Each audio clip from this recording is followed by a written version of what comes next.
Hello, please let me see your ticket stubs for the Double Edge Devil Bill. This week we're living by the wrestler's motto, no pain, no gain, no holds barred.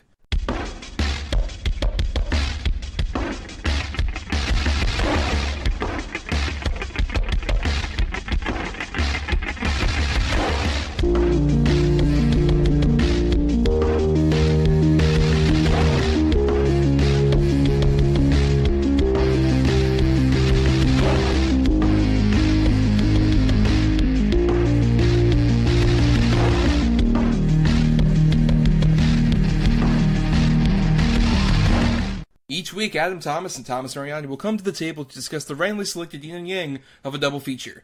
Then, both will have to pick a number between 1 and 10 in order to seal their fates for the next episode.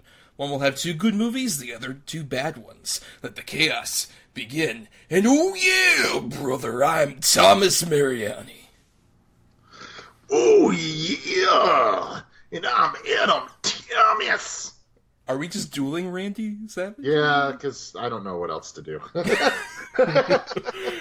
Our options are either we could do The Rock, which is just kind of like very typical, or we could do Hulk Hogan, which I don't think we want to imitate Hulk Hogan for a lot of reasons. Yeah, no. Right now. One of them being the one of our topics, too. That's the chief reason. There's no other possible reason we wouldn't want to imitate Hulk Hogan. Obviously. But if you're new here, welcome. This is Double Edge Double Bill, where we discuss a good and bad feature related to a topic. For movies that we picked at the end of our last episode, we'll be doing our picking for next week's episode at the very end of the show, so stay tuned for that. But for this week, in honor of the Fast and Furious Presents Hobbs and Shaw is coming out this week. We're releasing this, and that stars Dwayne "The Rock" Johnson, who, before he did some acting, I don't know if you know this, Adam, did some wrestling in his career? No, actually, I did know that, because at that time, I was actually a really big wrestling fan, and he was my favorite wrestler at the time. Well, right, we should probably preface this at the beginning that you are far more of the wrestling fan than I am. You were sort of, kind of raised on the wrestling, was that right? Yeah, for the most part. Like, I had all the video games and everything, and then you got to figure, when I was a kid in the 80s and early 90s, wrestling was pretty huge. And then when it had its, 96, 97, a really big surge. Now, I've sort of fallen off. I'll occasionally watch it, like maybe once a month, just because there's nothing else to do. But yeah, I don't really follow it anymore. Right, and despite being in Tampa, where especially as of recent, wrestling has become a major factor, given it's not too far off from where they actually shoot a lot of the WWE stuff. I was never a huge wrestling person. It was always in the periphery of my life, though.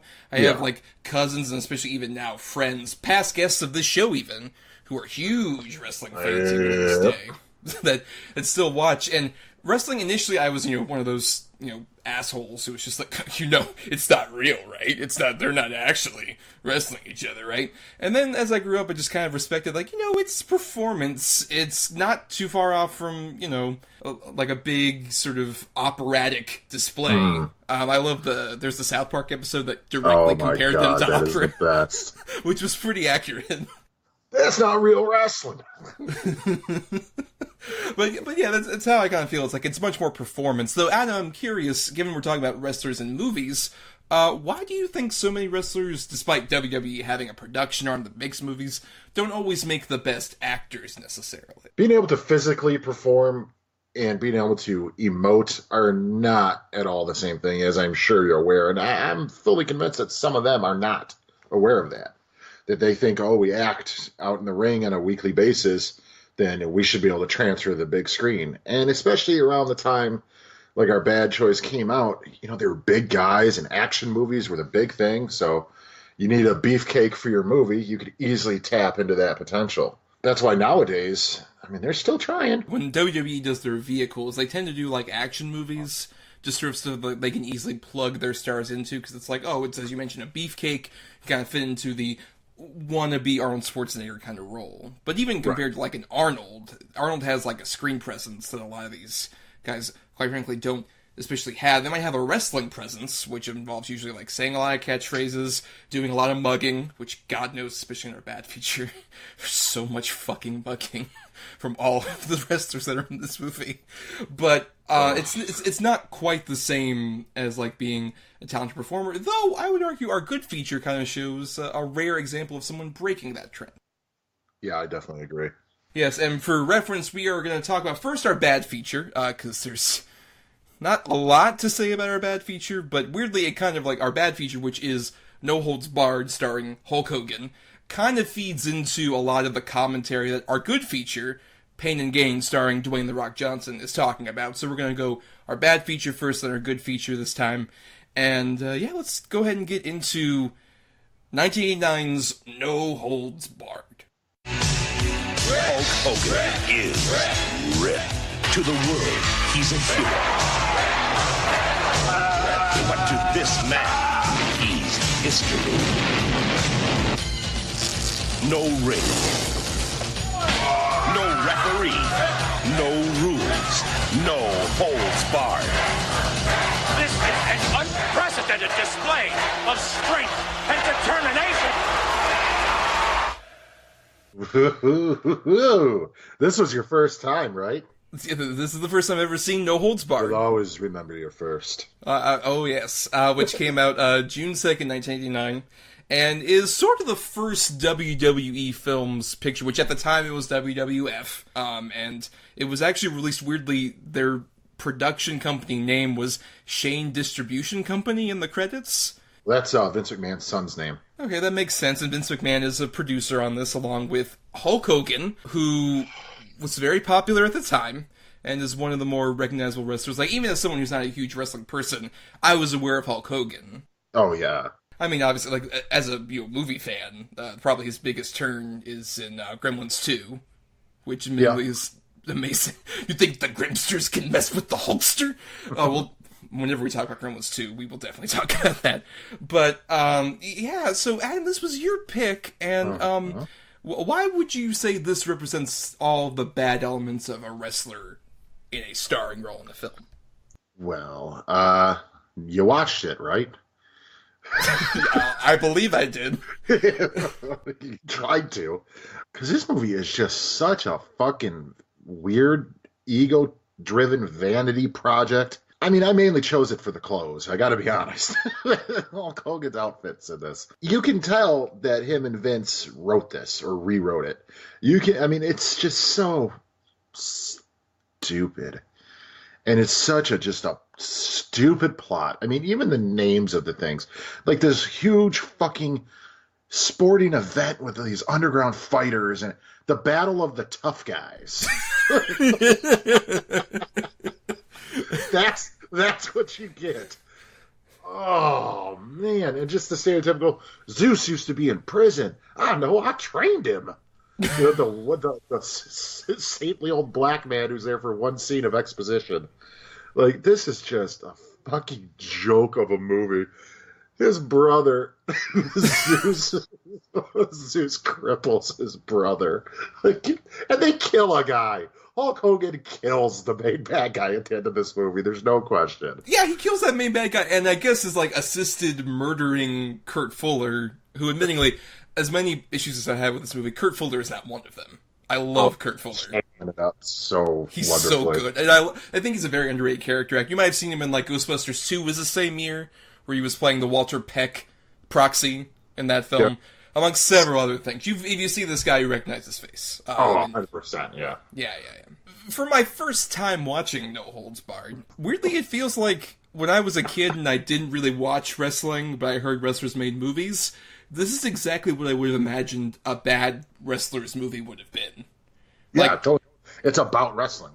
Right, it's so about wrestling in this weird way where it's just, there's this weird plot that like takes wrestling so 100% seriously. Like, oh, you got to have the big wrestler turnout, and there's different TV channels fighting over it. Which I know wrestling was big at this time, but also would like multiple networks fight over wrestling this hard, like Kurt Fuller is? The thing is, they're not even fighting over wrestling; they're fighting over him. They just want Rip to be on their fucking network or whatever the hell the idea is. I don't like. Are they going to get him and then build wrestling around him? What the fuck is the point? I know it's so confusing about like why they're specifically targeting Rip, only because, as you mentioned, it's such a vanity project for Hulk Hogan. Which we might as well get this out of the way now.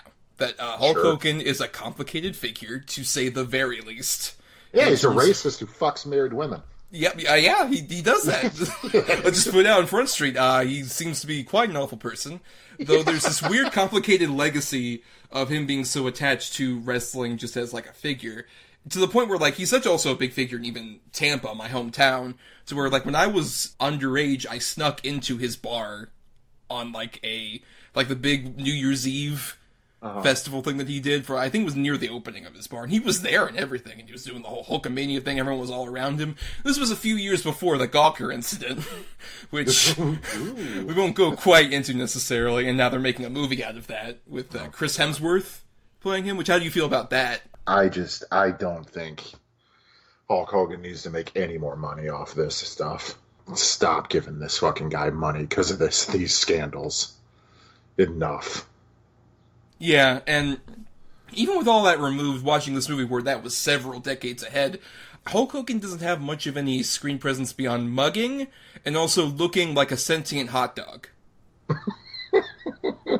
That's accurate. Like, his skin tone looks exactly like an overly done hot dog at a gas station. Yep. That's all I could really think of. If you put, like, some yellow fucking mustache and shit on him. On a hot dog, you got hot dog Hogan. And I have to bring it up because to me it's the one thing I remember from this movie. That every time I see it, I groan. I thought it was hilarious when I was a kid. You might already know what scene I'm talking about. I have a feeling, but go ahead. What's that smell? Dookie. Dookie? Yeah. Like, oh no. And just how the scene awkwardly ends there. Like, keep in mind, this is at the punctuation point of a massive action scene where Hulk Hogan has been kidnapped in a limo, and then he is brought to, like, a weird warehouse where a bunch of people fight him, and he bursts out of, like, the fucking He door. explodes out of it. He explodes out of the roof.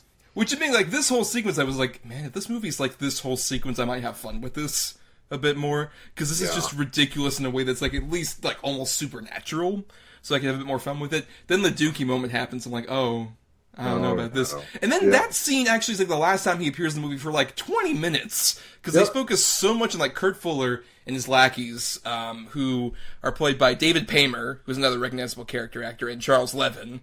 And they go out trying to find other wrestlers at this seedy bar, which is such a weird thing where, like, they focus so much time on, like, oh, it's a seedy bar with underground wrestling, and people are like, oh, we don't kill each other, but that's the only rule, and the bathroom's disgusting. And that doesn't matter once Tiny Lister comes in as the villain. Like, all of that doesn't matter at all. We spent, like, 20 fucking minutes on this for what reason? Yeah, for nothing. Nothing. Legitimately for nothing.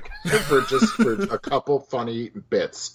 Well, that they thought were funny bits. Yeah, emphasis on, like, the quotes around funny bits. Right, exactly. And to get back to the limo thing real quick, I don't know a lot about physics or mechanics or anything like that, per se. I don't know that kicking the inside of a car would make the car almost crash every time. Probably not, no. As a child, you probably did that a lot with tantrums. That never stopped the car. I mean, beating up the inside of the car door is making the car swerve all over the road. What the fuck? Even though, like I said, I think Kurt Fuller is just, like, chewing up so much scenery in a very fun way. Where literally, like, as he keeps going, it's just like, oh, these guys are horrible. They're perfect for my show. And all this other shit. He is so just embracing this part in a way that I really enjoyed. But at the same time, like, if it was more of that, or like I said, the limo scene, I'd think, like, this is like a guilty pleasure, fun, bad movie. But the problem is, as you mentioned with, like, a lot of stuff in, like, the bathroom and that bar, it's so much of an unfunny comedy.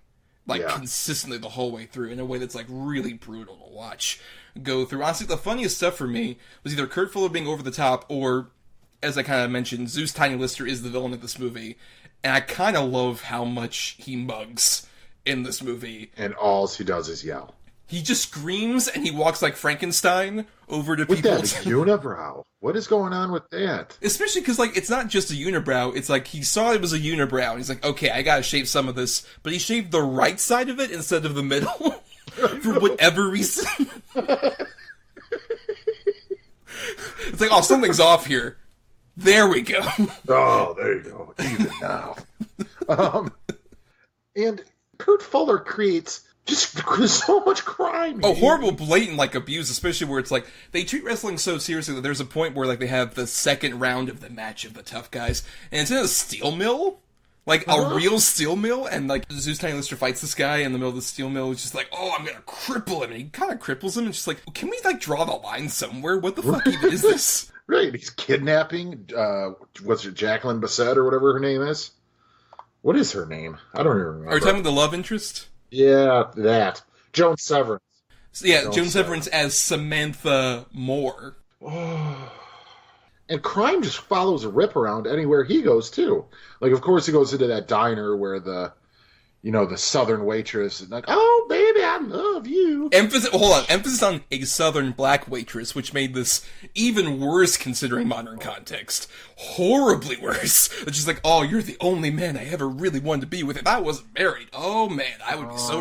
Like, oh, oof.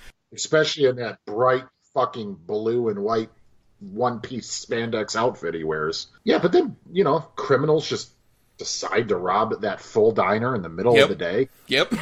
And of course Hulk Hogan defeats them with pies and bar stools. Yes.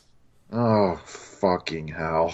He is a real American fighting for the rights of every man. Every man, Adam! Bro, when his brother is sitting there in the wheelchair, just crying, and he finally musters up the strength to do the fucking rip it hand signal. And just the surge of power that it gives Hulk Hogan. See, the funniest moment to me, though, is when his brother's in the hospital right after the Zeus beating, and Hulk Hogan gives his Oscar dramatic acting, where she's like, oh god, no. Oh god, why? And he's doing the same mugging he does when he does the over-the-top wrestling faces. Yep. And all of that, which is so... Like, I wish there was so much more of that in this movie. And by the way, why are the physical therapists at the hospital just letting him do it? Why are they letting Hulk Hogan? I mean, he's Rip. Everyone loves Rip. So of course he has to do it. Didn't you see that scene where they went to the French restaurant and the French manager was like, oh, Rip, oh, we love you so much. God, of course. Yeah, and of course the smarmy French waiter. Yes, we do not have hot dogs. Or hamburgers. Yeah, hamburgers. And of course the manager comes up, this is Rip, what's wrong with you? And Hogan speaks French. I wish it was so much more of some of this other shit where, like, if it was way more emphasis on, like, Vanity Project for Hulk Hogan, it might be more of a fascinating, like, sort of thing to dissect, as opposed to any of the stuff where it's, like, the love interest relationship, as you mentioned, with, like, Samantha Moore. Bad. She thinks he's jacking off, but he's doing push-ups in the middle of the night. And they do the sitcom thing of, like, here's my side of the room, and here's your side of the room, in the middle of where the bed is. And a weird confluence of events at that point, where they have that wacky thing where he breaks the bed and she rolls onto him. And then the scene where she goes to Kurt Fuller and says, like, hey, he's a nice guy, and then he slaps her. And then she's just like, oh, Rip, I've come back to you at your house, and I can't believe you did this. And then they're together? Yep. It's like, that's a 3-act arc right there. Yep. Did you also love, all the other tough guys, that the one's main gimmick was he had long armpit hair? Yep, that was great. Yeah, and sprayed deodorant into his own mouth and stuff. Jesus This Christ. feels like such a movie where, like, if I watched this at, like, some point between 10 and 13, I probably would have really loved it. And then I would have gone back to it, and I would have been like, well, this is the worst fucking movie I've ever seen. This is garbage. Is that what this is to you? Yeah, 100%. When I was a kid, man, this movie was it. Oh, it's so good. I can't believe my parents watched this with me as much as I made them watch it. But a couple weeks ago, I saw it on one of those free apps like Tubi TV or whatever. Heather had never seen it either. So I'm like, oh, you got it. You love bad movies. This is probably really still kind of like fun but bad. Oh my God, what a chore to get through. And she's laughing. She thinks it's hilariously bad. And I'm like, this is just atrocious. It's so... I was a stupid kid. This is just a garbage fest. And it's like I said, it's not that fun even of a garbage fest because it wants to emphasize itself so much as like a comedy in a way that just none of the laughs work in any way. None of it. And I love the Just what a model person fucking Rip is. See, that's the thing. You got it wrong about me. I'm going to go sleep on the lobby. It looks more comfortable than anything with you. And you're like, what? What are you talking about, man? Why? Where? Huh? You have these morals, yet you murder two men at the end of the movie. Oh, God. I'm sorry. No, you know what? No, I'm not. I'm glad you experienced it. Well, no, I'll say this isn't one of the worst movies I've seen for the show. Because if anything else, I looked at it more as like a time capsule of a movie, which it very much is. This feels very much like end of the 80s. Like, this is all of the excess and all of the, quite frankly, cocaine. Just going to a lot of people's heads. Don't you think? This is such a cocaine movie. Yep, and steroids and everything else. And steroids and a lot of other things, which is hence why I think it leads perfectly into our next feature on every single level possible. Yeah. It's a curiosity if you have any interest at all in sort of like wrestling as more of like a historical thing, rather than as like an actual good movie or entertainingly bad movie even. It's curious on that level, especially with just, God knows how fucking over elaborate that ending battle sequence is, where it becomes almost like the childhood fantasy of like, oh hey, so they're gonna be in the ring, but then they're gonna get out of the ring, and they're gonna go up the stairway, and they're gonna like fight each other on the railings above, and they're gonna fall off. Like, how kid fantasy is that? It's just like, oh, they're gonna fall, like, no, I'm falling off the stairway, and also their bullshit. Oh, I know, and it just drags on and on and on. And, you know, Kurt Fuller's just going insane up in that room. Yep. He literally just destroys the broadcast himself. Yes. Fuck this movie. To the point where he electrocutes himself to death.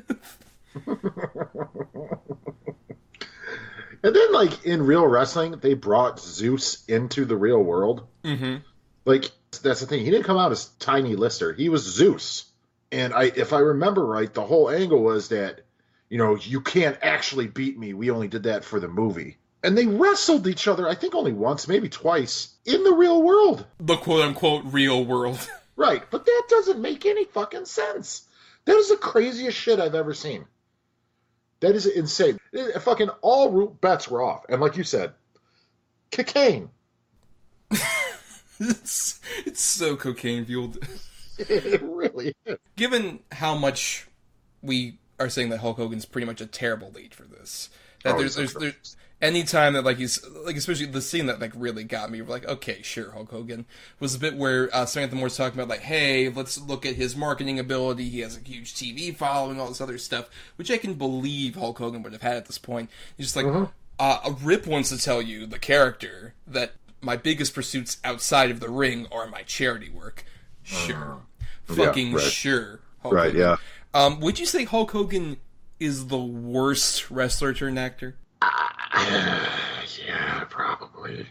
He should never headline a movie. Right. Let's put it that way. Ever. I mean, there's probably worse, like, B-card wrestlers who pop up in movies and shit. Mm-hmm. But I just don't bother watching those. But as far as mainstream, yeah, he's probably the worst. It's saying something when you would argue Zeus Tiny Lister has more range as an actor. Hey, he played the president. Just last episode, he was in Jackie Brown. He's really good. Yep. Yeah. Could you imagine Hulk Hogan in that role? Oh, my God. For a lot of reasons, no. Oh, God. I didn't even think of that. Oh, don't trust her. Why?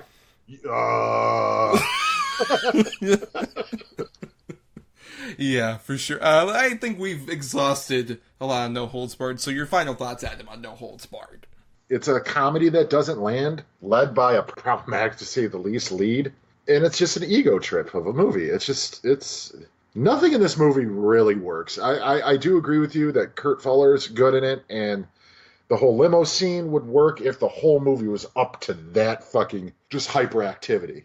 But it just gets bogged down by a boring-ass love story and plot devices that literally go nowhere. It's a shit film. Yeah, I mostly agree with that. It's not, like, worst we've ever covered on the show necessarily, because there's these few pockets of entertainment to be found. And like I said, I think I find it fascinating. It's just sort of like a timepiece of what wrestling was at this time, about what Hulk Hogan sort of as a public figure presence was. I mean, this is him just like, oh my God, it was so great in Rocky 3, right? Let's put me in another movie.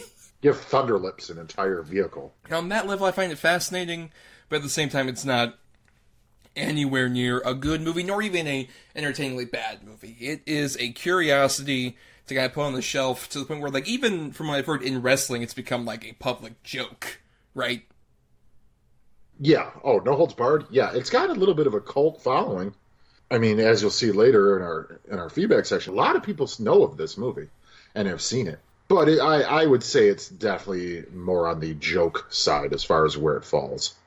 Right, yeah, sort of like a guilty pleasure for some of those wrestler people. It's gotta be. Wouldn't necessarily recommend it now for a lot of reasons, maybe chiefly the star might not have quite the appeal he did at the time. Yeah, I'd say so. No, probably not. But someone who has had a pretty consistent career both in the ring and on the screen is Dwayne "The Rock" Johnson. In our next feature, Pain and Gain. My name is Daniel Lugo, and I believe in fitness. You ever just get tired of being where you are, Adrian? I got a plan to change that. You just can't kidnap a guy and take his things. That's so illegal. Sure we can. Victor Kershaw is a criminal prick who deserves bad stuff to happen to him. I watched a lot of movies, Paul. I know what I'm doing. I gotta get a pump. That's it. It's good. It hurts. I know it does. That's it. Get it.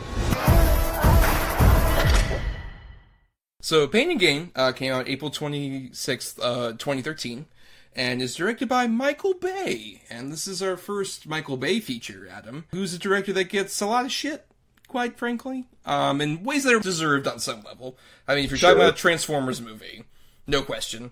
Yep. But at the same time, I think that's become sort of a crutch for a lot of film criticism. They're like, oh, Michael Bay loves explosions. Michael Bay loves hot chicks, all this other stuff. It's a crutch that at the same time feels kind of warranted depending on the situation. It's tough. But I think you would agree with me that Pain and Gain is one of the examples where a lot of his proclivities actually work really well for the film. Oh, yeah, absolutely. It's so funny. This is a Michael Bay unlike any other Michael Bay movie, and yet you can easily tell it's a Michael Bay movie. It's so bizarre the way this movie works out. I don't think anybody expected this movie to be what it actually is. Right, yes, which for those of you who might not remember, this is a film based on actually a true story, but also a script by Christopher Marcus and Stephen McFeely, who have gotten actually a lot of cred now because they've been writing a lot of the Marvel films since Captain America: The First Avenger. They've been writing on a lot of the big ones, all the way up to Infinity War and Endgame. I didn't know that. Yeah, they've been like the main screenwriters on a lot of those. This is based on a true story, which obviously, given it's a film, they play fast and loose with some of the actual true events. The deets, like the kids say. Yeah, the deets, as it were, yes. And basically involves, in the mid-90s, a guy who was a trainer at a fitness center in Miami, is trying to get out of his rut in life, and decides to do that by doing it the old-fashioned American way of kidnapping a guy and forcing him to sign over his assets. And he is just so cocksure of himself that he's got it all figured out. And I mean, it just instantly, before they even kidnap the guy, when there are several attempts to kidnap him, you're like, you should probably just walk away from this. That's the thing, is honestly, like, most people see a Michael Bay movie and they're like, oh, he clearly idolizes these main characters who are obnoxious assholes that look at women on a surface level and are pieces of shit. What I think is more interesting is I think a lot of this is a credit to Patrick H. Willems is a guy who does a lot of great video essays I recommend about films. He's on YouTube. He did a great two-part thing on Michael Bay that kind of sums this up, and I do agree with him looking back on Michael Bay's films. Now, Michael Bay doesn't really love those guys and idolize them as much as he fucking hates them. Oh, yeah. He hates them with a passion, and he just loves pouring so much, like, abuse and hatred and rage on these guys. It just is like in a Transformers movie that can come off as like, oh, it's like the hero does all this stupid shit, but he gets the girl in the end and everything's great. Versus in this movie, it feels like him totally doing what he wants to do, which, based on a lot of his castings, especially like where he gets big actors to be in his movies, he really wants to be like the Coen brothers.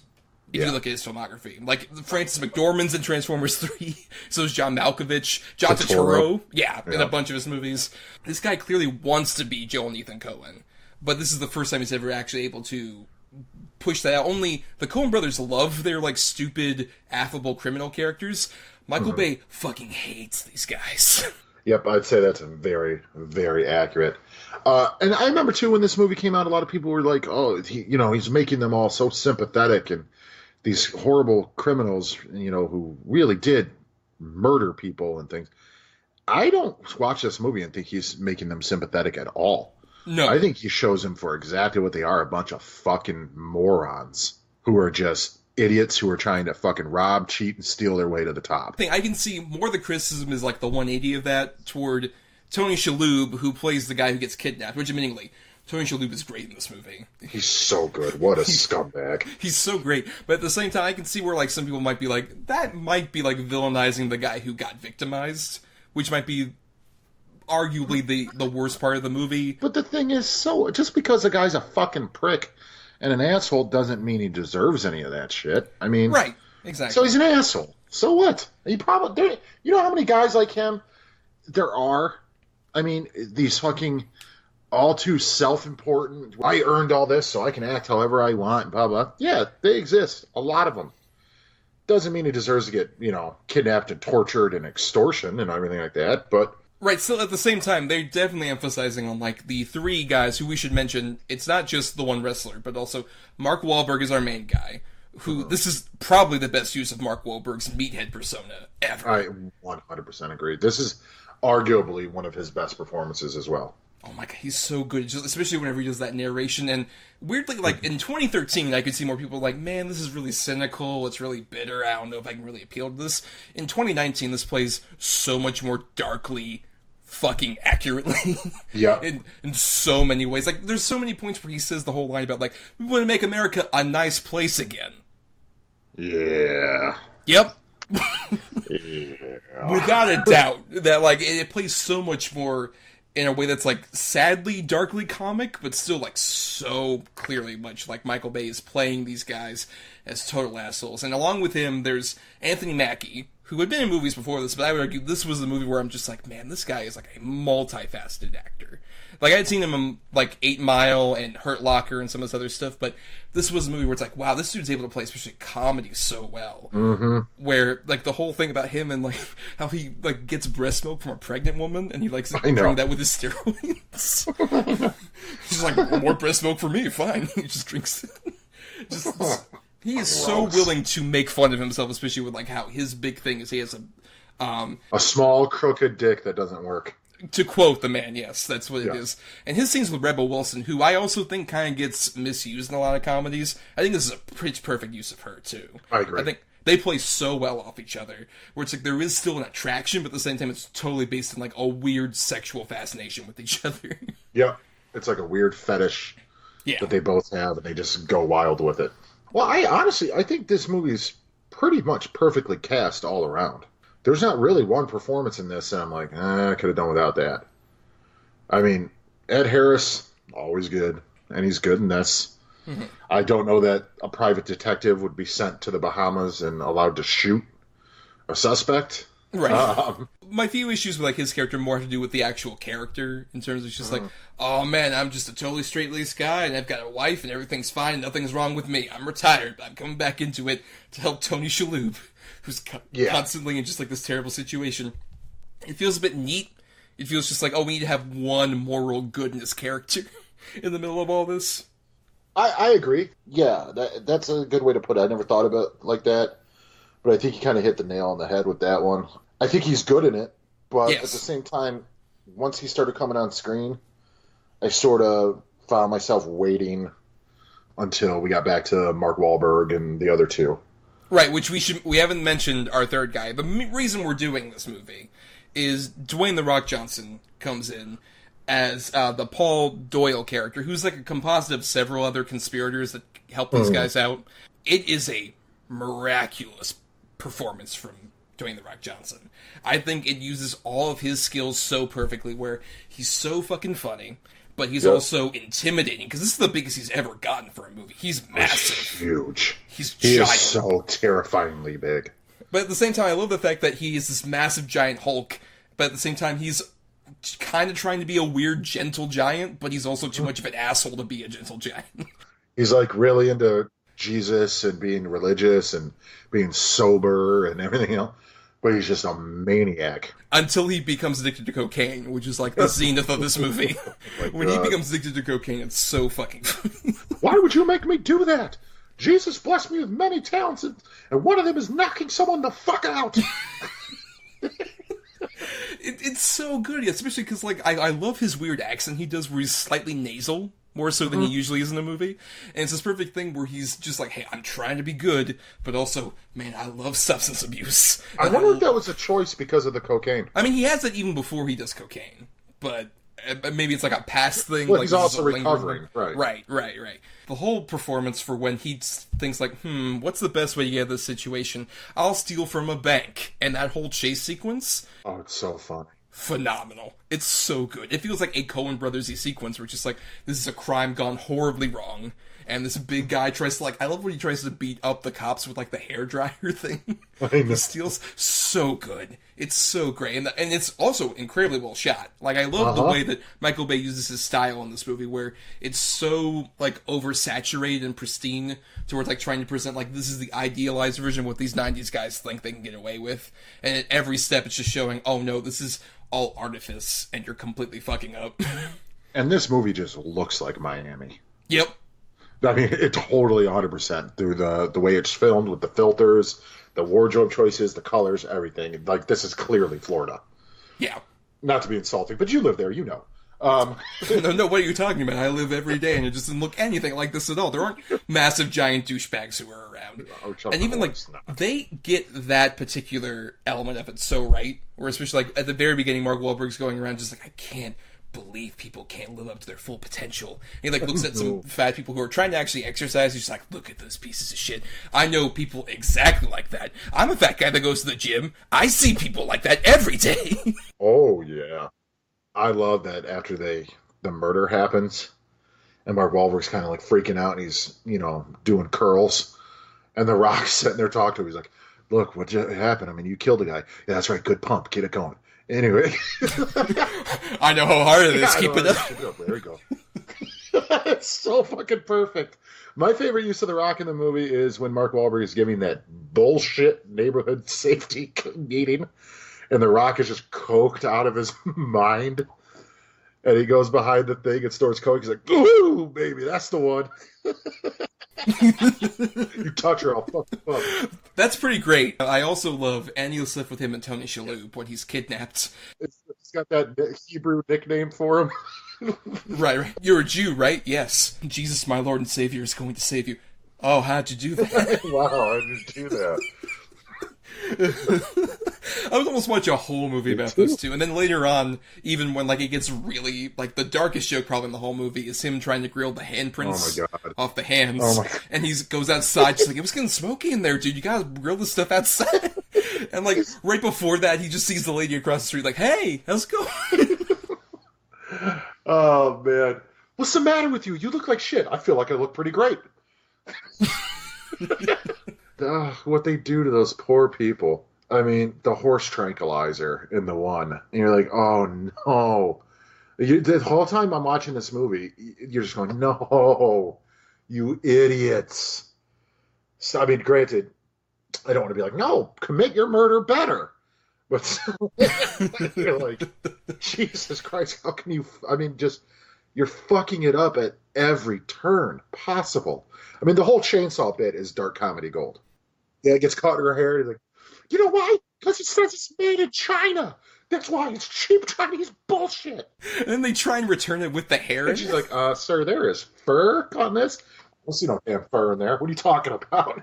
And it's just clearly there. There's blood dripping off of it.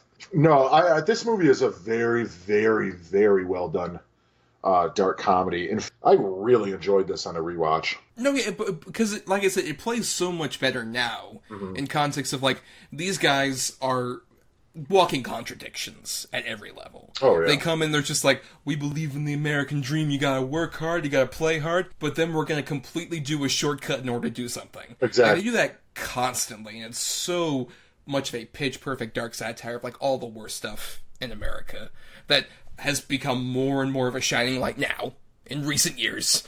It's just like, it plays so much better now than it did back when it came out. It was literally ahead of its time in ways we didn't even figure. I agree. Especially, an underrated MVP of this movie is Rob Corddry as the guy that runs the gym. Oh, God. Total sleazebag. Fucking piece of shit that guy is. I'm a notary. I have morals. Oh, yeah, just come and stamp it, sure. Are you kidding me? I'm an officer of the law. Like, what? It's all about the power. That's what I love, is that every time they're just like, hey, we want to believe in the American dream, but really they believe in the corrupt power system that benefits these guys. Because they're just like, hey, I worked out to the point where I'm a physical specimen. That's enough, right? I don't need to be like a good person. I don't need to be a morally decent guy. I can just like work out really hard, be the physical apex predator, and I can be the best person out there. Which is not to say if you work out really hard and you do a great job keeping yourself physically fit, you're not a monster. But these guys think that's the only thing you need in life. Yeah, exactly. That's all that matters. That's all that matters, is being like what is considered a top American, which is why, especially considering No Holds Barred, this feels so accurate, because these feel like guys who were raised on wrestling. Yeah. And took like all the wrong lessons of like, hey, it's a fun show. But they were just like, no, this is exactly what I need to be, the top American specimen of a person. Yep, exactly. I mean, and just the bullshit, Yeah, what is it, like, I forget the phrase, but like, if you dream it, God will bring it, or something like that. When Mark Wahlberg's sitting on that fucking lawnmower. Yeah, I know exactly what you're talking about, especially, oh my god, the Mark Wahlberg's fucking face when he's on that lawnmower. It's so good. But that just goes to show you how much of a fucking asshole he really is. It's like the salesman comes up and goes, that's a nice one, huh? It's on sale right now. And he's like, yeah, whatever, the good, whatever that fucking bullshit saying is. It's like, it's, if you could dream it, you could be it, sort of fucking Tony Robbins sort of bullshit. Right, well, or in this case, I believe it's Johnny Woo was played by Ken Jeong. Yeah. Yeah. But then, the guy's like, oh, okay, and kind of walks away. And he's like, yeah, that's why you work at Kohl's, buddy. Like, what are you being an insulting prick for? Are you a doer or a don'ter? Oh, God. Oh, God. Yeah, look at me. I'm living the dream. I had a wife, 2 beautiful daughters. Thank God I got rid of her, because now I got 7 hotties that I can pick and choose anytime I want. Like, that's you idolize, this fucking prick. That's the thing, is just honestly watching this, it makes me more upset about, like, the other movies that both Michael Bay and even The Rock does. Because, like, we should talk about in terms of wrestling, arguably, The Rock is, like, the biggest star to ever come out of wrestling in terms of movies. Yeah, right? I don't think it's even comparable, really.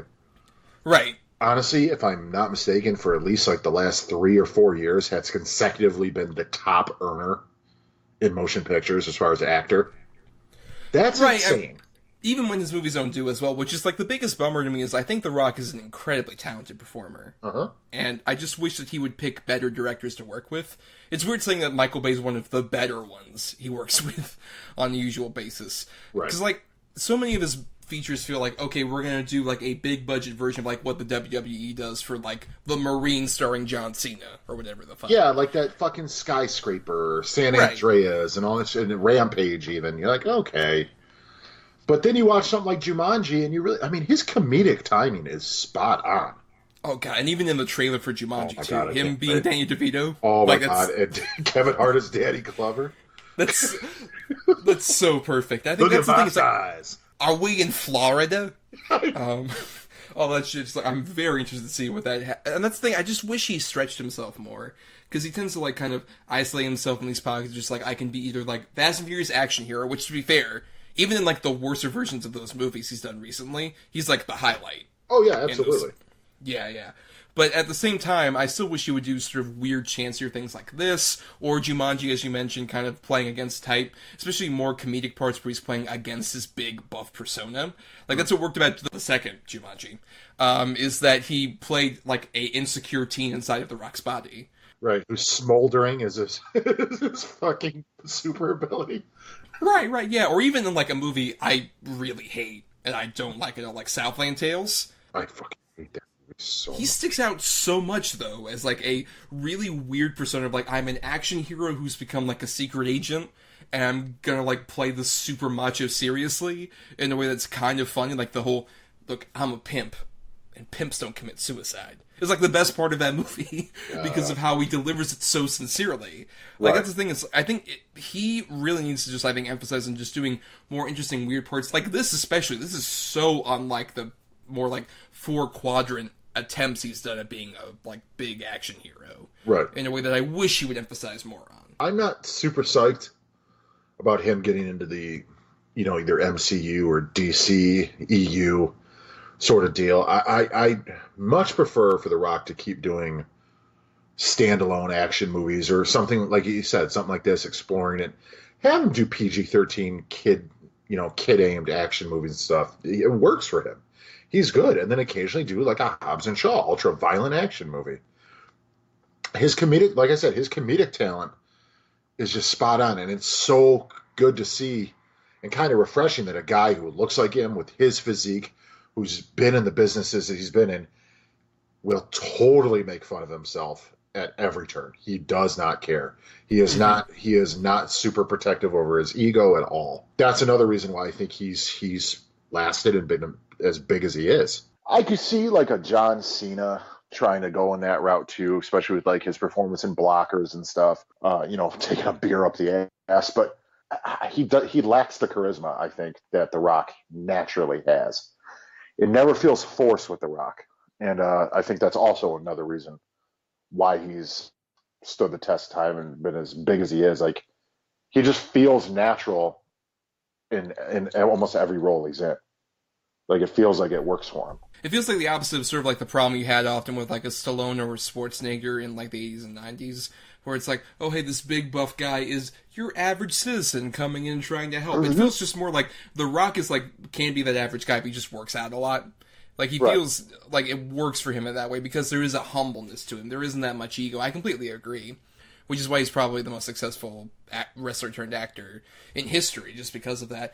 And I think another thing else that also works for this movie, where, like, you could argue he's probably the most sympathetic of the three guys who are being, like, malicious. But at the same time, he is consistently, like, an idiot who keeps constantly trusting people who, like, he shouldn't trust and all this other shit. Like, when Tony Shalhoub tries to escape and he pours beer down his fucking gullet, just like, keep drinking, keep fucking drinking, and all this other shit, where he's totally embracing this dark side of himself, but he sounds like, no, I'm better than that. That's the great sort of psychology he's building in this movie, in a way. And I think also on that same level, that's kind of why I wish, in terms of Michael Bay's directorial career, I wish he would do more movies like this, or even more movies like, say, a Bad Boys or Bad Boys 2, where that feels like his sort of persona fits perfectly into that scenario, where it's just like, you're doing the sort of cliches of a movie that's like a crime caper or a cop movie, but you're totally emphasizing on how ridiculous and massively overblown this can be at the same time. I wish he would do that more than a Transformers movie that feels just like him unbridled, but also like, oh, I gotta appeal to the studios and make these guys totally coherently believable characters. No, do more weird, complex assholes. That's what you're good at. To go back to what you were saying about how The Rock's just an idiot in this, I love when fucking Mark Wahlberg's laying the plan down, and The Rock's like, God damn, Daniel's got it all figured out. How does he come up with this stuff? And it's just the stupidest plan ever. We're gonna dress up like aliens and ninjas. So obviously we can't enter from the water, so we'll all meet at the blue point. This is the blue point. And then they get up there, holy shit, he's having Shabazz. Yes. Or even when they like go up to like they pull up in front of the wrong Lamborghini, and it's like, you pulled up in front of the wrong one? It says Miami, bitch, on the license number. How could you not see that? And they're like looking under the car and shit, and he just walked right past them. So stupid. He even looked back and flicked off Mark Wahlberg, but he wasn't looking. He was too busy yelling at the other two. Yeah. Yeah, no, this movie is just... It's a really big surprise at how funny and well done this movie is. But in the sickest, most dark comedy way. Yeah. This is a black comedy, bleak movie, if I ever seen one. And these fucking guys get their comeuppance at least. I mean, at least there's not like, you know, it doesn't end where Daniel got away and now he's living in the Bahamas or something like that. The happiest turn is for The Rock's character, where he's just like, oh, I went to prison for 15 years, but that's what he wanted. He wanted to be in the prison system where he felt like he was more comfortable, which I do love that bit where he's just like, he's in prison, he's singing the gospel choir and shit like that. It was a perfect turn for him. Stupid grin. Yep. exactly, yes, and how he collaborated and all this other stuff. Like, that's the thing is, I think more people need to give credit to Michael Bay for, like, he is, when he really tests himself, he can be a phenomenal, dark, cynical, bitter filmmaker that works in a big, over-the-top, lavish way. And I think if he were to, like, challenge himself more with that, I would hope after the fifth Transformers movie didn't do that well, he emphasizes more on that. Like, I know he's doing some Netflix kind of, like, dark comedy as well that's coming out later this year, which I'm very curious to see, with, like, Ryan Reynolds and a few other people. Oh, okay. Yeah, I didn't even know about that. No, yeah, I'm really curious to see what he does with that. I hope that part of his career is past him, and now he can keep doing these weird, smaller, darker movies. But let's go into our final thoughts then on Pain and Gain. Adam, your final thoughts. I think Pain and Gain was maybe improperly marketed because this was not a huge success at all. And a lot of people haven't seen it. They just figured it was just a stupid comedy about a couple meatheads. And this movie has got a bunch. It's like an onion. It's got layers. Appealing to all those Shrek kids out there in the memes. Yeah, man. Try to still stay with all the youths. It's a really dark, funny, real sort of cynical look at just ego and self-image, and if you value the things that aren't that important in the grand scheme of things, what you could possibly become. I think it's a pitch perfect performance by The Rock and also by everyone else in it. I really think this is a criminally underseen and underrated film. Yeah, I completely agree with all of that. I think it's the best Michael Bay movie. It's the best use of probably Dwayne The Rock Johnson that's not in a bigger commercialized studio movie. I mean, I would still say probably in terms of those, Fast 5 is probably the perfect use of The Rock in terms of like his persona, because goddamn, he just improved that franchise so much with that fucking movie. But at the same time, in this movie, I think it's a perfect use of him for like subverting sort of his image as like, hey, I'm the nice guy, big wrestler dude who still loves his family, loves everything. It's like, yeah, I love, quote unquote, my relationships, but I'm a secret piece of shit. That's what I love about this movie so much, is the contradictions that happen with these characters, the back and forth. It's a movie that I could see if you're like not into a dark, cynical movie that makes you kind of like really look down on America, I guess. You might not be the most interested in it. I can see why it might have been divisive at the time, especially, but it is aged like, maybe not a fine wine, but like the best possible gas station wine you could ever have. Yeah, like a good bottle of Boone's.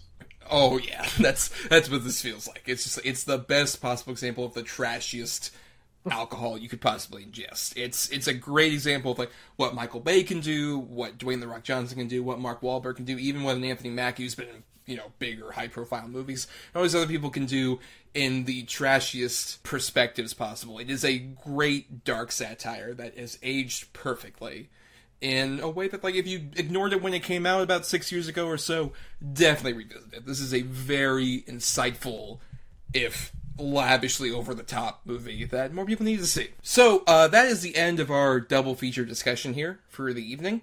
And before we go and before we do our picking for next week, we got a lot of feedback at. Maybe the most for any episode we've ever gotten. I think so, and I was not expecting that at all. Yeah, I mean, like we said, some of our previous guests who commented on here are big fans of wrestling, and I guess even our fan base in general, that grows and grows every day, can be fans of the art form of wrestling. Mm-hmm. The performance art? Whatever. That's probably a good way to describe it. Not performance art, whatever. The whatever, yes, for sure. But to start with this feedback, first we got Shaquille Lambert, previous guest, who said, best, The Rock is obviously the answer just in terms of sheer charisma. John Cena has shown very impressive comedic chops over the years, and Dave Bautista has shown a surprising level of depth in his brief Blade 2049 role that I hope continues to follow. Worst, Hulk Hogan is a garbage person in pretty much every respect, whether it's in wrestling, acting, or just life in general. And as much as Stone Cold Steve Austin is one of the great talkers of all time, he is surprisingly subpar in a normal acting role. Tori DePina says, best would probably be Roddy Piper in They Live. The Rock is a close second. Dave Bautista's at third. Seeing blockers recently, Cena seems getting better and better. Worst is definitely anything Hulk has been in. Austin was terrible in movies I've seen him in. Someone thought The Miz was credible to play a Marine? Nah. Triple H is underrated dog shit too. Lol. James Rodriguez says, my wrestling knowledge is dog shit, but I do know that Dave Bautista has turned Drax into the MVP of the Guardians of the Galaxy franchise, and is a shining gem in the Marvel Cinematic Universe overall. I like Dwayne Johnson, but I can't say anything nice about his role in The Mummy Returns. Also, Steve Austin was at home in Grown Ups 2, as he was awful. Matt DeNapoli says, favorite is definitely Roddy Piper, least is probably The Miz. Rafe Telsh says, well, to counter the statement made in last week's episode that Dave Bautista isn't much of an actor, I'd offer his bit in the opening of the Blade Runner sequel. Quite a bit of depth to such a short scene. Obviously, the very best is Andre the Giant in The Princess Bride. Worst, I'd like to forget that Hulk Hogan had an acting career, particularly in Suburban Commando. Luke McBride said, John Cena, the Marine, ugh. Dave Bautista, Drax, hilarious. Nate Thomas says, Hogan, No Holds Barred, Suburban Commando, horrible. Vincenzo Biloff says, No Holds Barred with Hulk Hogan, lol. There's no better movie starring a pro wrestler than They Live, though. And as far as The Rock goes, Jumanji's actually a fun movie. Meredith Drew Pascal says, John Cena, every movie ever, the worst. Elliot T. Schott says, Batista in Blade Runner 2049, small but good performance. Stuart Brooks says, Roddy Piper in They Live is one of the best.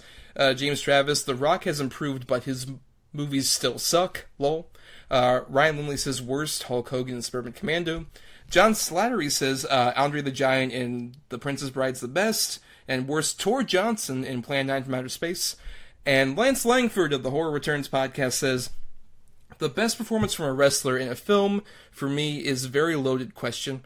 On the one hand, you have my absolute favorite performance, which would, of course, be Roddy Piper in They Live. Who could ever forget the fact that Roddy Piper was all out of bubblegum? And the best action performance, acting-wise, I would have to say, is The Rock in Fast and Furious 6, where he reinvigorated the franchise that was slumping at the time, and all but guaranteed many, many more years and spin-offs galore. I hate to say it, but the honorable mention goes to The Game Plan, which I will admit still brings a tear to my eye, mainly perhaps because I have 4 daughters and 3 grandchildren, and it just hits me, corny as it may be. The worst performance will also go to The Rock for his fucking awful portrayal of the Tooth Fairy in The Tooth Fairy. So bad! Well, I think Lance might have meant Fast 5. Yeah, which was the first movie he actually appeared in, which fail, Lance! Fail. Which, yeah, you fucking do your fucking research.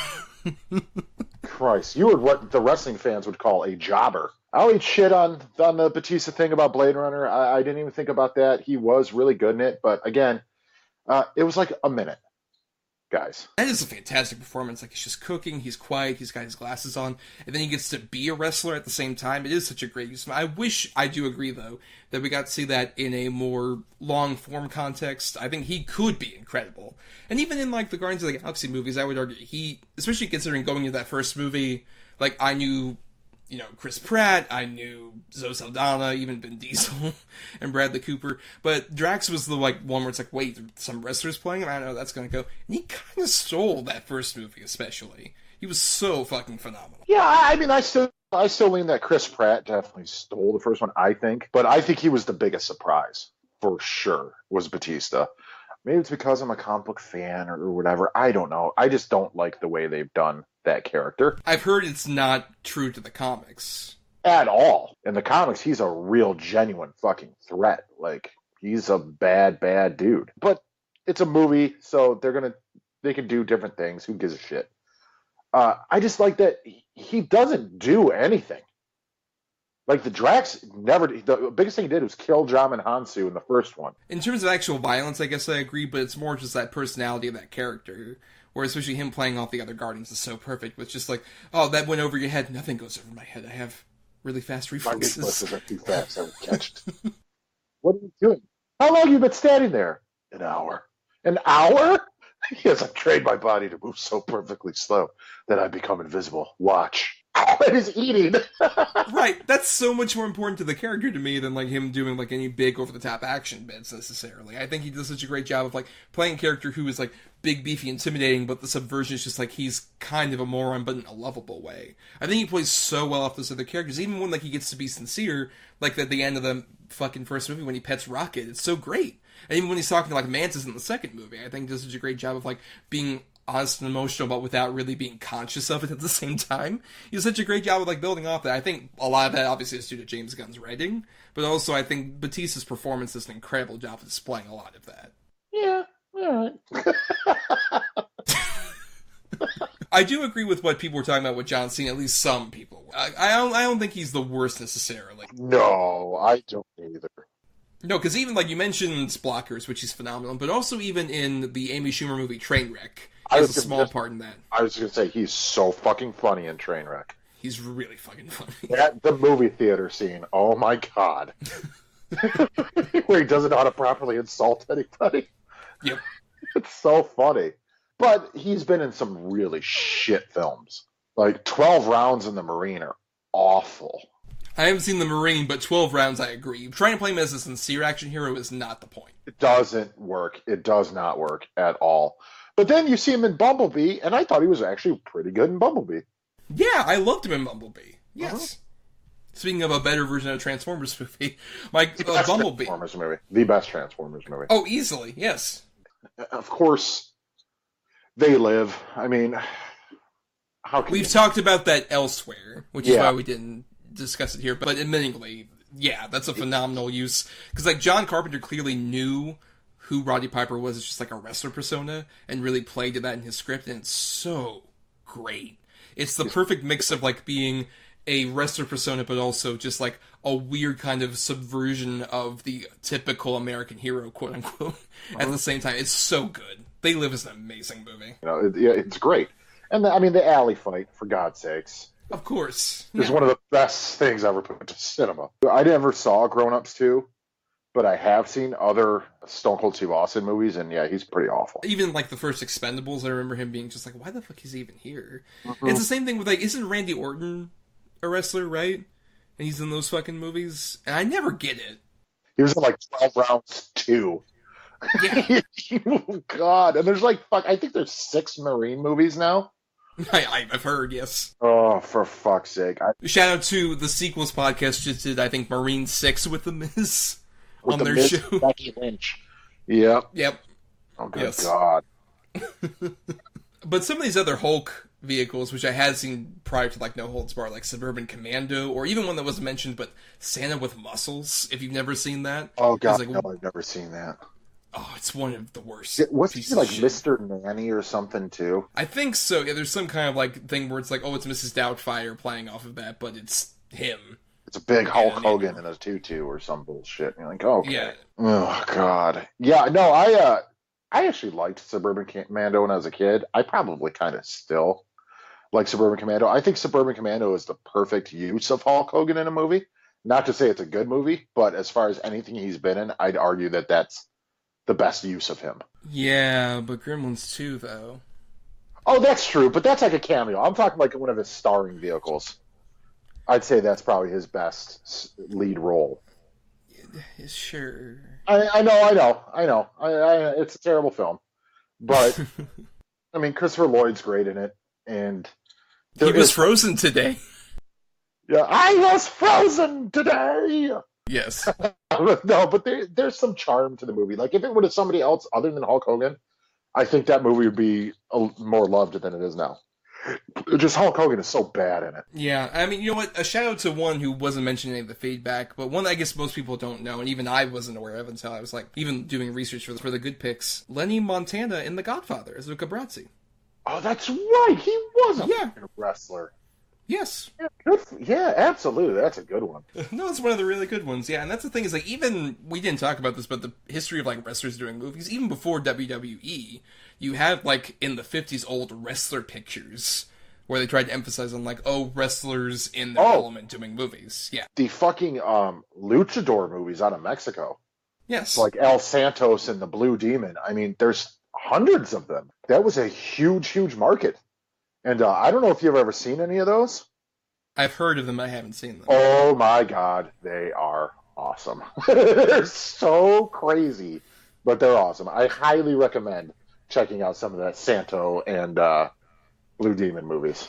But yeah, it was huge, huge things for them. But yeah, they were doing it since I think the 50s. Yeah, even to where, like, the reason I found out about that was, like, in Ed Wood, There's a great example of like where he like try and pitch him like, do wrestling pictures, just write wrestling pictures. That's what people want fucking want. Or even in a previous movie we talked about, Barton Fink. And another, speaking of Ed Wood, a credit to Tor Johnson was mentioned, who of course was in plenty of Ed Wood movies that were garbage. But at the same time, George the Animal Steel, who was a wrestler, played him in Ed Wood and was phenomenal. I always get those two confused because of his performance in Ed Wood. I'll see a picture of Tor Johnson, like, George Animal Steel. No, of course it's not him. But still, yeah, those two will always be flipped in my head because of George Animal Steel and Ed Wood. He was so good. That bit where Ed Wood comes up like, you can be in pictures like Mickey Mouse. So good. Yeah. So good.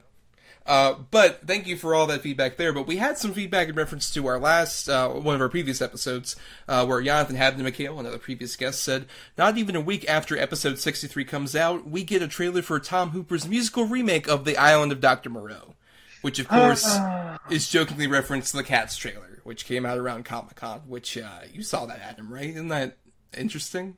It's fucking something. What the fuck are they even thinking, dude? Like, honestly, what are they thinking? I just love the fact that, like, if you haven't seen it, the Cats trailer has, like, all these actors in mocap doing, like, cat performances and having digital fur put on them. Meanwhile, you have sets that are real, but are built to, like, weird cat scale, where they're, like, I guess kitten-sized. So all the sets are real, but they're in digital fur. It's so ridiculous. I can't believe they spent so much money doing this. Stupid. This is the counter-programming to the fucking Rise of Skywalker in December. Yeah, right. Yeah, good luck with that there. But, in terms of Comic-Con news, though, that wasn't the big thing that enlightened you, right? I think we all know the biggest thing that like, captured your heart from the Comic-Con news, right? Yeah, absolutely. I mean, Blade's coming back. Who's playing him, Adam? Oh, I don't know. It might be one of my favorite actors working today. If not my favorite actor working today, Charlie Hunnam. Oh, wait, no, I'm sorry. Mahershala Ali. Which, if you fucking watch Alita, and when he's being controlled by Nova, and he's got the blue eyes, and he's in the black trench coat and takes off the sunglasses, you're like, well, he just fucking looks like Blade already. I mean, he looks the shit. Right, as we previously discussed on the show, you love his performances in Moonlight, amongst other things. Amongst everything. I mean, True Detective. Him as Cottonmouth and Luke Cage. Oh, thank God. I love the character Blade. I love the Wesley Snipes movies. Well, the first two, the third one's dog shit. And I love the character. So for them to be bringing it back with someone of that talent and caliber behind it, totally down. The only thing I'm worried about is the martial arts or the fighting.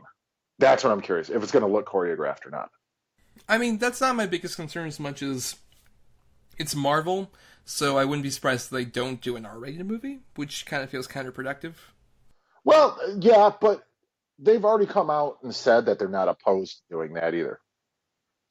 So, because they've said like they will keep Deadpool with an R rating. When they make another Deadpool, it will still be an R-rated movie.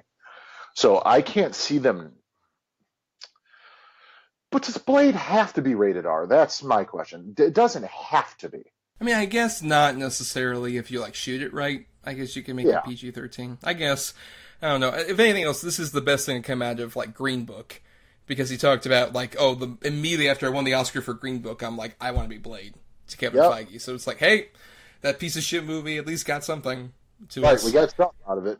I'm more excited for the potential of the Phase 5 than I am Phase 4. We're talking Blade, Fantastic Four, possibly something to do with the X-Men. I mean, there's going to be a lot of shit. Although Shang-Chi kind of has my hopes up, too. One, I think Shang-Chi's interesting, especially because it's from the director of a movie I love, Short Term 12. That's very underrated.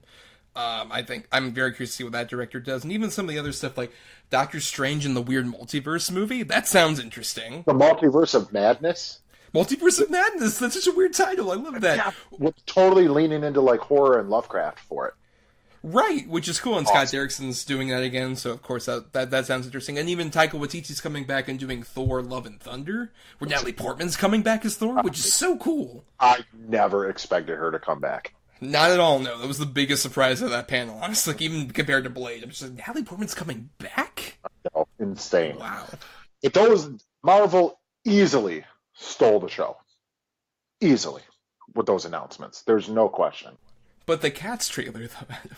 That Cats trailer, though, James Corden Idris Elba as McCavity. I'm kind of very like. Oh, no interest. I mean, literally, and then I show my wife the trailer, and she's singing along to the songs. I'm like, what the fuck? She's like, I love Cats. I'm like, oh no. I do not like Cats at all. I've seen like that like production that like was filmed. Like my sisters love that shit. I'm like, this is fucking stupid. Them doing it this way though is just like I'm very curious for this fucking train wreck of a movie. I'm morbidly fascinated, especially because, like you said, the sets they built and everything. Where then they digitize these fucking cat people into it, but then it's like in one shot of the trailer, they're walking on a kitchen table and like a coffee cup is the same size as them. So the scale is all fucking wacky already. Like, what is going on here? I would recommend seeing along with that trailer, watch the like behind the scenes documentary that came out like the day before, where it feels like a Documentary Now episode where like fucking James Corden's talking about like we look like cats, but we're not. We're people, but cats. It's crazy. Oh my god. So he doesn't even understand the fucking plot or the movie he's in.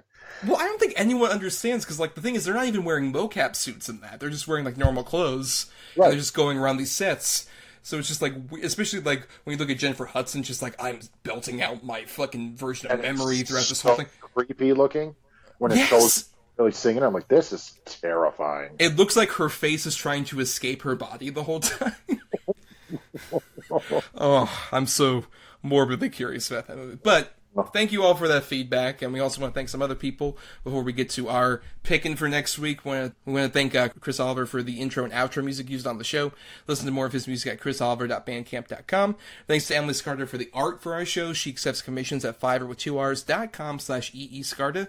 And, of course, you can find us on Twitter and Facebook at DEDBpod, where every Monday we put out that feeler for, like, hey, what are your favorite, least favorite things related to whatever topic we're doing.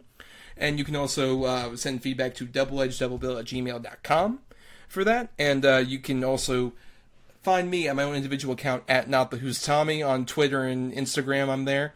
And you can also find my writing at marianithomas.wordpress.com. I put out reviews and other things on there. I have a review up there right now for Once Upon a Time in Hollywood, the new Quentin Tarantino movie. A lot of people are fans of that movie. Yeah, I read your review. I might not have been the biggest fan. If you want a counter example for that, go ahead and read that review. Talk about your review real quick. All the concerns that I posed on our last episode seem like most of them might have come true. Maybe. But for more great back and forth like this, you can subscribe to us on iTunes or rate and review us on various different platforms. We're on Spotify, we're on YouTube. We're all over the place, wherever you can find podcasts. So please share the wealth, share the love for us. Just hook it up. You know, I want two things I want to address too before I pick it. One is I definitely want to give a shout out to Brian Stitcher and Lance Langford. And all, well, maybe not Lance, fuck him. But Brian Stitcher and Phil and all them with the Horror Returns. They share our shit constantly, and it really helped. Yes. And Desmond's been doing it too, and I mean, I really appreciate it. And also, I just want to apologize for my mic quality over the last couple episodes. I've been having laptop issues to where literally 40 minutes into a recording, my laptop will just shut down, and I can't get it going again, so I have to switch to my phone. So that's why I sound a little muddled in the second half of the shows for the last couple of weeks. Well, I appreciate you apologizing for that, because that's not all fault of my magnificent editing and post-production skills that get this show out there. It's all your fucking fault, you piece of shit. How dare you? I don't know if I should be offended or be like, yeah.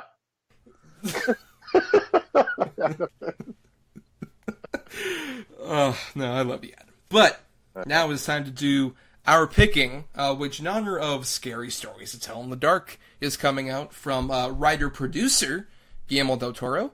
We're going to do an episode about his films, which, keep in mind, it's not just the films he's directed, but given it's Scary Stories to Tell in the Dark, we also open this up to movies he's written or produced as well. Yeah, I mean, well, because the thing is, he's one of those guys, too, where his filmography is not exactly hugely expansive. True, because he's one of those guys who, like, he announces he's working on a project and sometimes never comes to be, or it comes to be several years later, all this other stuff. It's fascinating, but we are at least fans of that man and what he does. Oh, yeah. I'd argue he's the best, one of the best, if not the best, fantasy directors working right now. Yeah, he's keeping it alive right now.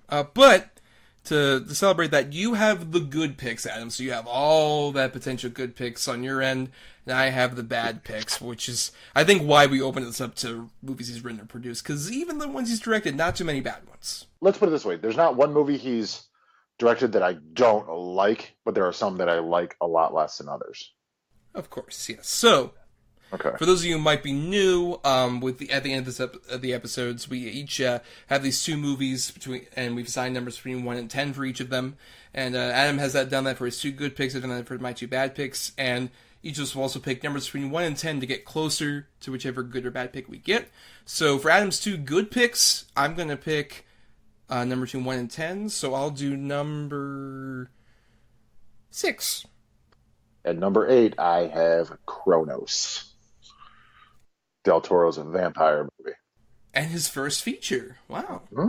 Have you not seen it, or have you? No, I have seen it. It's a very good start. I'm very curious to talk about that one. Excellent. Very underrated, for sure. What was your other choice, Adam? Pacific Rim. Okay. Because, because I don't want to talk about the one movie because we've already discussed it, and I feel like a couple of the other ones have been talked about to death. So, tried to swap it up a little bit. No, they're right. They're both really good movies. And now for my two bad movies, Adam. Number 2, 1, and 10. I'm incredibly curious about this, so I'm going to pick number 3. All right. At number 2, I had one that he was a writer-producer on. One that isn't discussed a lot. I haven't seen it, but I've heard very sort of underwhelming mixed results about it. It is Don't Be Afraid of the Dark from God 2011. damn it! I'm literally sitting here mouthing to myself, please don't be afraid of the dark. Please don't be afraid of the dark. Oh no. Not only is it a remake and a shoddy remake, it's a bore. Oh, you're gonna love this one. Well, to contrast that, at number 7, I had one he actually directed, but one I don't think it's very muddled, to say the least, not necessarily terrible, Mimic. I agree. I think Mimic, there's a lot of potential there, but it was clearly taken out of his hands. Yeah, it feels very much like his first studio effort. I think those are probably the right two choices if you had to pick two bad ones. So, good job on picking shit. Well, on that note, I think, I'm really offended by that comment, so we're going to sell this in the ring, Adam, right now. Let's do it! Ooh, I'm going to put a hurting on you so bad. I didn't hear that bell!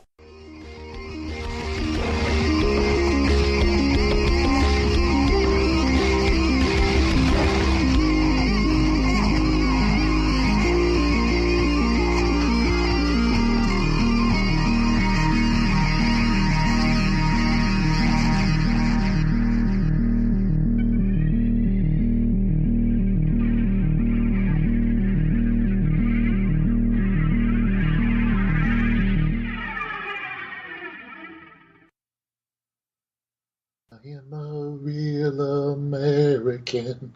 Fight for the rights of every man.